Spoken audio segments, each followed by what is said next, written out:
तो पिछले एपिसोड हमने देखा था कि जिनवू उस सिस्टम को एक्सेप्ट कर लेता है, जिसके बाद वो उस डंजन से बच जाता है। डंजन से बाहर आने के बाद जिनवू को वो सिस्टम बहुत सारे टास्क देता है, जैसे कि पुशअप्स करना या रनिंग करना। और जिनवू जब उन टास्क को कंप्लीट कर लेता है तो उसे रिवॉर्ड भी मिलता है। और इसी तरह से जिनवू को एक डंजन की मिलती है, जिससे वो एक अननोन रैंक के डंजन में चला जाता है और अकेले ही उसे बॉस को मारना होता है। और तभी उसके सामने रेड वुल्फ आ जाता है। और अब आगे वेलकम अबीज, मेरा नाम है ओबिटो और आज मैं फिर से लेकर आ चुका हूँ सोलो लेवलिंग को। और आज हम इसके एपिसोड नंबर 4 को हिंदी में एक्सप्लेन करने वाले हैं। तो चलिए इसको शुरू करते हैं। अब यहाँ उस मॉन्स्टर को देखकर काफी ज्यादा डर जाता है और सोचता है उस गोब्लिन से भी मुझे चोट लग गई थी, इसे तो मैं अकेले हरा ही नहीं सकता, मैं नहीं जीत सकता। और आखिर मेरा पैर क्यों नहीं हिल रहा? क्या ये इसकी वजह से है? नहीं, ये पिछली बार की वजह से है। और हम देखते हैं कि जिन्हों पूरी तरह से कांप रहा होता है। तभी वो मॉन्स्टर उस पर अटैक कर देता है, लेकिन पहले अटैक को जैसे तैसे कर जिन्हों डॉज कर लेता है। जिन्हों सोचता है मेरे साथ तो कोई हीलर भी नहीं है, अगर मुझे चोट लग गई तो मैं कुछ कर भी नहीं पाऊंगा। अब जैसे तैसे कर जिन्हों उसके हर अटैक को डॉज कर रहा होता है। तभी जिन्हों रियलाइज करता है कि वो काफी हल्का हो चुका है, उसे अपनी पूरी बॉडी में एक पावर फील होने लगती है। जिन्हों सोचता है क्या ये मेरी स्ट्रेंथ बढ़ने की वजह से है? तभी वो मॉन्स्टर जिन्हों पर अटैक करता है, लेकिन जिन्हों अपने एक पंच को उस पर लैंड कर देता है। अब जिन्हों को रियलाइज होता है कि पहले से वो काफी ज्यादा ताकतवर हो चुका है, जिसके बाद जिन्हों उस पर काफी सारे पंच करता है। लेकिन वो मॉन्स्टर अभी भी जिन्हों से काफी ज्यादा ताकतवर था। जिन्हों रियलाइज करता है नॉर्मल अटैक्स तो इस पे काम भी नहीं करेंगे, लेकिन शायद मैं ताकतवर हो चुका हूँ। इसके बाद वो मॉन्स्टर लगातार जिन्हों पर अटैक करने लग जाता है। जिन्हों उससे डिस्टेंस बनाता है और बार बार उसके अटैक को डॉज करता है, लेकिन वो मॉन्स्टर अभी भी जिन्हों से ज्यादा ताकतवर लग रहा था। और आखिरकार वो मॉन्स्टर जिन्हों को जख्मी करने में कामयाब हो जाता है। जिन्हों सोचता है आखिर मैं क्या करूँ, इससे लड़ने के लिए मेरे पास कोई मैजिकल वेपन भी नहीं है। लेकिन रुको, नहीं, एक मिनट। इसके बाद जिन्हों अपनी इन्वेंट्री खोलता है और उसके अंदर से उस स्वॉर्ड को निकालता है। और ये स्वॉर्ड मिस्टर कीम की थी, जो डबल डंजन में वो छोड़ गए थे। अब जिन्हों उस स्वॉर्ड के साथ उस रेड वुल्फ पर अटैक करता है और बस एक ही अटैक में उसे ढेर कर देता है। और उसको मारते ही जिन्हों का लेवल बढ़ जाता है। जिन्हों बोलता है मिस्टर किम की ये स्वॉर्ड तो काफी कमाल की है। अब जिन्हों देखता है कि वो अपनी इन्वेंट्री में कुछ भी रख सकता है, लेकिन तभी यहाँ पर 2 और रेड वुल्फ आ जाते हैं। लेकिन अब वो उस स्वॉर्ड के साथ उन दोनों से लड़ने के लिए भी तैयार था। अब जिन्हों जैसे ही अपना पहला अटैक करता है, वो वुल्फ उसकी तलवार को ही पकड़ लेता है। लेकिन जिन्हों अपनी पावर के साथ उस मॉन्स्टर को बीच में से ही चीर देता है। और इसके साथ ही जिन्हों रियलाइज करता है कि ये मॉन्स्टर उस स्टैचू वाले मॉन्स्टर के सामने कुछ नहीं है। और उस मॉन्स्टर को मारते ही जिन्हों का दोबारा से लेवल अप हो जाता है। अब जिन्हों नोटिस करता है कि डेली क्वेस्ट को कंप्लीट करने से उसको 3 पॉइंट मिलते हैं, लेकिन वहीं वो मॉन्स्टर को मारता है तो उसे 5 पॉइंट मिलते हैं। अब जिन्हों सोचता है कि इनको मारता हूँ तो मुझे काफी सारे पॉइंट्स मिलते हैं और ये मेरी रियल लाइफ में कितने काम के होंगे। और अभी इस वक्त मेरी स्ट्रेंथ का पॉइंट सबसे ज्यादा है। अब उन दोनों मॉन्स्टर को मारने के बाद जिन्हों नोटिस करता है कि उसे कोई भी आइटम नहीं मिला है, जबकि रियल वर्ल्ड के मॉन्स्टर को मारते ही कोई ना कोई आइटम जरूर मिलता है। तभी जिन्हों को इस मॉन्स्टर के पास से आइटम के नाम पे एक मैजिकल फैंग मिलता है। अब हमें यहाँ पता चलता है कि जिन्हों के इस सिस्टम में जिन्हों के पास एक सेल स्टोर भी है, जहाँ पर वो परचेज भी कर सकता है और सेल भी कर सकता है। अब जिन्हों कुछ परचेज करता है, लेकिन उसके लेवल कम होने की वजह से वो परचेज नहीं कर पाता, जिसके बाद वो उस फैंग को सेल करता है, जिसके बदले उसे 20 गोल्ड मिलते हैं। जिन्हों सोचता है आखिर ये कैश में कितने होते हैं और ये डंजन पक्का ई रैंक होगा, तभी ये मॉन्स्टर इतने कमजोर हैं। अब जिन्हों सोचता है आखिर अब मैं क्या करूँ, जब तक मैं बॉस को नहीं हराऊंगा मैं यहाँ से बाहर नहीं जा सकता। अगर मेरे पास रिटर्न क्रिस्टल होता तो मैं बाहर जा सकता था, लेकिन पता नहीं बॉस कब आएगा और अब तो मेरा खाना भी खत्म हो रहा है। लेकिन भले ही ये डंजन ई रैंक हो और इसका बॉस भी ई रैंक हो, लेकिन तब भी मैं उसे नहीं हरा सकता। पर शायद अगर मैं थोड़ा और लेवल अप करूँ तो शायद मैं उसे हरा सकूं। अब जिन्हों आगे बढ़ने लगता है, लेकिन तभी यहाँ पर एक रेड वुल्फ का पूरा झुंड आ जाता है। लेकिन हमारा जिन्हों भी उससे लड़ने के लिए बिल्कुल तैयार था और वो एक एक कर उन पर अटैक करता जाता है। और जैसे जैसे उसने मॉन्स्टर्स को मारा था वैसे वैसे उसका लेवल भी अप हो गया है। जिन्हों सोचता है मैं आज यहाँ नहीं मर सकता, अगर मैं यहाँ मर गया तो बाहर मेरी फैमिली रोड पे आ जाएगी। और जिन्हों एक एक कर उन सभी रेड वुल्फ को मार देता है। अब उनको मारकर जैसे ही जिन्हों थोड़ा आगे बढ़ता है, तभी उसके सामने दोबारा से एक रेड वुल्फ का बड़ा सा झुंड आ जाता है। लेकिन जिन्हों उनसे भी लड़ने के लिए बिल्कुल तैयार था और वो एक एक कर उन सबको काटता रहता है। अब यहाँ जिन्हों बिल्कुल अनस्टॉपेबल हो गया था, वो नॉन स्टॉप मारता जाता है और आगे बढ़ता जाता है। जिन्हों को यहाँ पर काफी सारे टाइटल्स भी मिलते हैं। जिन्हों देखता है कि जैसे जैसे उन्हें सबको मारा है वैसे ही उसकी तलवार भी कटने लगी है। जिन्हों सोचता है ये चाहे हथियार कितना भी ज्यादा पावरफुल क्यों ना हो, लेकिन इतने सारे मॉन्स्टर को मारने के बाद अब ये बिल्कुल काम का नहीं रहा। एक टाइम था जब मैं एक सस्ते से चाकू को लेकर बॉस से लड़ने जाता था, जहाँ मैं उससे हंटिंग तो कर पाता था, लेकिन बॉस से लड़ते वक्त वो हमेशा ही टूट जाता था। और लास्ट टाइम मैंने 3 क्रिस्टल को जमा किया, जिसके बाद मैं कभी अंत तक नहीं लड़ पाया और किसी नए वेपन को भी नहीं ले पाया। इसके बाद सुंग उस स्वॉर्ड का शुक्रिया करता है और हम देखते हैं कि वो यहाँ पर सभी रेड वुल्फ को मार चुका है। अब यहाँ इन्वेंट्री में जिन्हों के पास काफी सारे फैंक्स और काफी सारे कपड़े भी थे और इन सभी के साथ में उसके हाथ में अब टेलीपोर्टेशन एसोसिएशन स्टोन भी था। अब जिन्हों उस स्टोन को लेता है और सोचता है क्या मुझे बाहर जाना चाहिए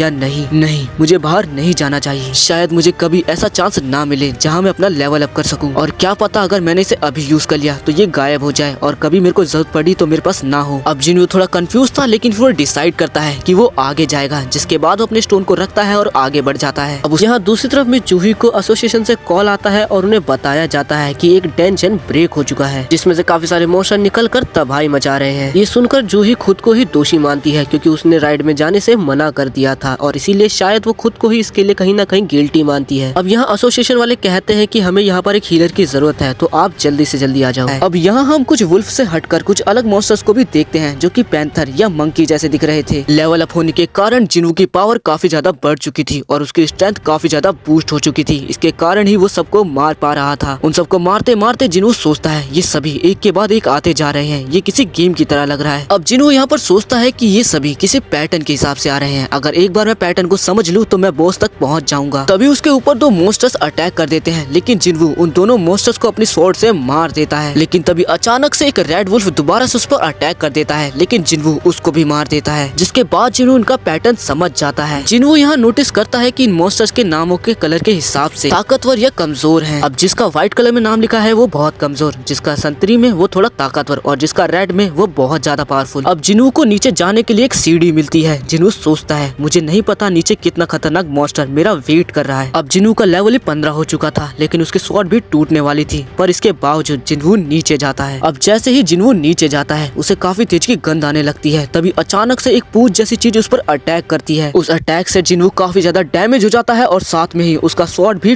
टूट जाता है। यहाँ जिन्हों को एक स्नेक टाइप का मॉन्स्टर देखने को मिलता है, जिसका नाम ऑरेंज कलर में लिखा हुआ था। जिन्हों बोलता है मुझे लगा था कि मैंने लेवल अप किया है, लेकिन तुम्हारा नाम तो ऑरेंज कलर में लिखा हुआ है, तो क्या तुम ही इस डंजन के बॉस हो। जिन्हों उस टूटी तलवार को लेकर खड़ा होता है और उस मॉन्स्टर से लड़ने के लिए तैयार हो जाता है। और इस स्नेक टाइप मॉन्स्टर का नाम था ब्लू वेनम फैंग कसाका, और यही इस डंजन का बॉस है। कसाका के आर्मर काफी ज्यादा स्ट्रॉन्ग थे, जिस वजह से जिन्हों की इतनी स्ट्रॉन्ग स्वॉर्ड भी टूट गई। अब जिन्हों उस पर अटैक कर उसको चोट पहुंचाने की कोशिश करता है, लेकिन कसाका काफी ज्यादा स्ट्रॉन्ग था। वो जिन्हों को खुद को टच नहीं करने देता और पटक पटक के बहुत मारता है। लेकिन अब जिन्हों भी यहाँ पर पहला वाला जिन्हों नहीं रहा। वो सोचता है कि वो यहाँ से पीछे नहीं हट सकता, वो ऐसे नहीं जी सकता जिस तरह से वो अब तक जीता आया है। वो अब और वर्ल्ड का वीकेस्ट हंटर नहीं रह सकता। यहाँ जिन्हों मिस्टर सॉन्ग की बातों को याद करता है। सॉन्ग ने कहा था कि तुम और इस टाइटल के साथ नहीं रह सकते, तुम्हें दूसरों को गलत साबित करना होगा। अब यहाँ जिन्हों दोबारा से उससे लड़ना चालू करता है और वो रियलाइज करता है कि वो गॉड और इसमें काफी ज्यादा फर्क है, जिसके बाद जिन्हों खुद ही मोटिवेट हो जाता है और वो कसाका से लड़ने लगता है। तभी जिन्हों में एक अलग सा ऑरा आता है और वो काफी ज्यादा कॉन्फिडेंट हो जाता है। वो अपनी स्वॉर्ड को दूर फेंक कर कसाका का ध्यान बटाता है और उसे गले पर चिपक जाता है। जिन्हों को खुद पर इतना भरोसा हो चुका था कि वो ये मान लेता है कि वो अपने खुद के हाथों से इसके आर्मर को तोड़कर इसके गले को तोड़ सकता है। और अब जिन्हों काफी ज्यादा सीरियस हो चुका था, जिसके सामने कसाका नहीं टिक पाया और एंड दी एंड जिन्हों जीत जाता है और कसाका मर जाता है। कसाका के मरते ही जिन्हों का लेवल अप होता है और उसे एक रिवॉर्ड मिलता है, और ये रिवॉर्ड था एक डैगर जो कि हड्डियों से बना हुआ था। और ये डैगर सी रैंक होता है और इसके अटैक करने के बाद अपोनेंट हिल नहीं सकता कुछ देर तक। अब क्योंकि जिन्हों ने बॉस को हरा दिया है तो ये स्टेशन अपने असली रूप में आ जाता है। अब जिन्हों स्टेशन से बाहर आता है तब यहाँ पर एक गार्ड होता है। पहले तो वो जिन्हों को नहीं पहचानता, उसके बाद वो जिन्हों की रिस्पेक्ट करता है और उससे बोलता है अच्छा तो आप यहाँ से आए हैं, चलो हमारे साथ चलो। ज्यादातर तो मॉन्स्टर को हरा दिया गया है, लेकिन अकेला बॉस बचा है। ये सब सुनकर जिन्हों समझ जाता है कि लगता है यहाँ पर दोबारा से एक डंजन ब्रेक हुआ है। तभी जिन्हों को रियलाइज होता है कि वो बॉस काफी ज्यादा पावरफुल है। और यहाँ दूसरी तरफ हम उसी बॉस को देखते हैं जो कि काफी ज्यादा पावरफुल था और कुछ लोकल हंटर उससे लड़ने की कोशिश कर रहे थे, लेकिन उसके सामने कोई भी नहीं टिक पा रहा था, क्योंकि इस मॉन्स्टर के आसपास एक शील्ड टाइप बना था जिसको ये लोग पार भी नहीं कर पा रहे थे। यहाँ मिस जूही को भी देखते हैं, लेकिन वो अभी भी काफी ज्यादा डरी हुई है उस गॉड के हादसे के बाद। अब जिन्हों ये देखकर समझ जाता है और वो रियलाइज करता है कि ये बॉस उस वाले बॉस से कमजोर है जिससे जिन्हों बस अभी अभी लड़कर आया है। जिसके बाद जिन्हों उसी टूटी स्वॉर्ड के साथ उस पर अटैक करता है और काफी दूर से अपनी पूरी जान लगाकर उस स्वॉर्ड को फेंकता है, जिसकी वजह से उस मॉन्स्टर का आर्मर टूट जाता है। जिसके बाद सभी लोकल हंटर्स उस पर अटैक करते हैं और उस बॉस को हरा देते हैं। अब सभी लोग काफी ज्यादा खुश हो रहे होते हैं कि उन लोगों ने मॉन्स्टर को बॉस को हरा दिया, लेकिन यहाँ पर एक बंदा वो रियलाइज करता है कि हम इससे काफी देर से लड़ रहे थे, लेकिन कुछ उड़ती हुई चीज आई जिसके बाद हम इसे हरा पाए। वो देखता है कि यहाँ पर एक स्वॉर्ड है, जिसके बाद वो गार्ड से पूछता है हे क्या तुमने यहाँ पर किसी को देखा। गार्ड बताता है कि अभी अभी यहाँ पर एक लड़का था, और ये सुनकर ये बंदा काफी ज्यादा हैरान हो जाता है कि उसने एक सिंगल ब्लो में ही उसे हरा दिया। यहाँ जिन वो जा रहा होता है और सोचता है मुझे यकीन नहीं होता कि मैंने उसे बस एक सिंगल ब्लो में ही हरा दिया, मुझे नहीं लगा था कि वो इतना कमजोर होगा। लेकिन फिर वो समझता है कि वो लोग काफी देर से उससे लड़ रहे थे, इसलिए शायद वो बॉस कमजोर हो गया होगा और वो यहाँ से चला जाता है। लेकिन मिस जूही ने उसे देख लिया था। और इसी के साथ ये वाला एपिसोड यहीं पर खत्म होता है और अब हम मिलेंगे नेक्स्ट एपिसोड में। जब तक के लिए मेरे चैनल को सब्सक्राइब कर ले और वीडियो जरा भी अच्छा लगा हो तो लाइक जरूर करना।